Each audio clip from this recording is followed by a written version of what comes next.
இது குறித்த கூடுதல் விவரங்களை நம்மோடு பகிர்ந்து கொள்வதற்காக இணைகிறார் பத்திரிகையாளர் சிவப்பிரியன். சார் வணக்கம். திமுக தன்னுடைய மாவட்டங்களின் எண்ணிக்கையை அதிகரித்திருக்கு. இது திமுகவிற்கு எந்த அளவிற்கு பலம் சேர்க்கும் அப்படின்னு நினைக்கிறீங்க? திமுகவை பொறுத்தவரையில் அவர்கள் மாவட்ட செயலாளர்கள் அப்படிங்கிற பொறுப்பு மிக முக்கியமான ஒரு பொறுப்பு, மிகவும் சக்தி வாய்ந்த பொறுப்பாக அந்த கட்சியில் பார்க்கப்படுகிறது.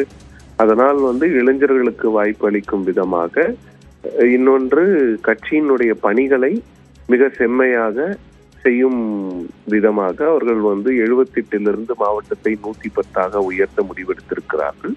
இதனால ஒரு 32 பேருக்கு புதிதாக வாய்ப்பு கிடைக்கும். அது மட்டும் இல்லாமல் இருக்கக்கூடிய 78 மாவட்டங்களில் கிட்டத்தட்ட ஒரு 20-21 பேருக்கு அந்த ஏஜ் லிமிட் வயது 70 வயது நிர்ணயிக்கப்பட்டிருப்பதால் ஒரு 20 பேர் அந்த பதவியிலிருந்து விடுவிக்கப்படுவார்.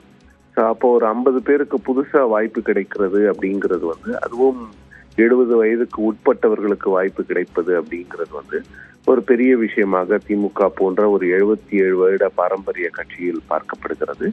அது மட்டும் இல்லாமல் திமுக தன்னுடைய தோல்விக்கு காரணம் அப்படிங்கிறது இளைஞர்களுக்கு வாய்ப்பு கொடுக்காததும் ஒரு காரணமாக இருக்கும். கட்சியில் இள ரத்தத்தை பாய்ச்ச வேண்டும் அப்படிங்கிற அந்த ரியலைசேஷன் திமுகவுக்கு லேட்டா வந்திருக்கிறது. அந்த லேட்டா வந்தாலும் பரவாயில்ல, இம்மீடியட்டா அடுத்த தேர்தல் வரைக்கும் வெயிட் பண்ணாம கட்சியை ரீஸ்ட்ரக்சர் பண்ணணும், இம்மீடியட்டா பண்ணணும் அப்படிங்கிற அந்த எண்ணத்துலதான் இந்த முயற்சியானது எடுக்கப்பட்டிருக்கிறது. இது திமுகவுக்கு பலன் தருமா தராதா அப்படிங்கிறது தேர்தல் முடிவுகளுக்கு பிறகுதான் நமக்கு தெரிய வரும்.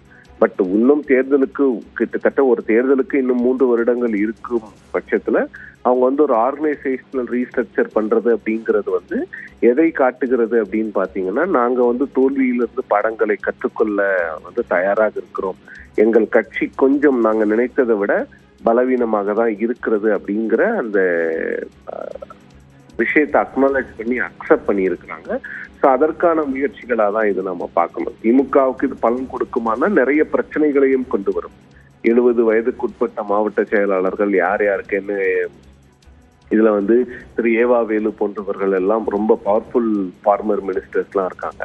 அவங்களுக்குலாம் வேற என்ன பதவிகள் கொடுக்கப்பட போகுது அப்படிங்கிறத பார்க்கணும். இந்த ஏஜ் லிமிட் இது போன்ற விஷயங்கள் எல்லாம் மாவட்ட செயலாளர்களுக்கு மட்டும் இல்லாம மாநில பொறுப்பு, அதாவது தலைமை கழக பொறுப்புல இருக்கிறவங்களுக்கும் இதெல்லாம் கொண்டு வரப்படுமா அப்படிங்கிறதையும் பொறுத்து இருந்துதான் பார்க்கணும்.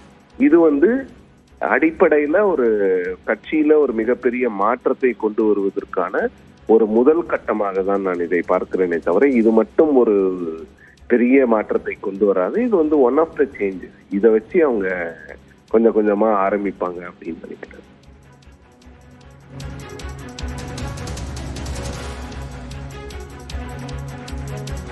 இணைப்பில் கருத்துக்களை பகிர்ந்தமைக்கு நன்றி திரு சிவப்பிரியன் சார்.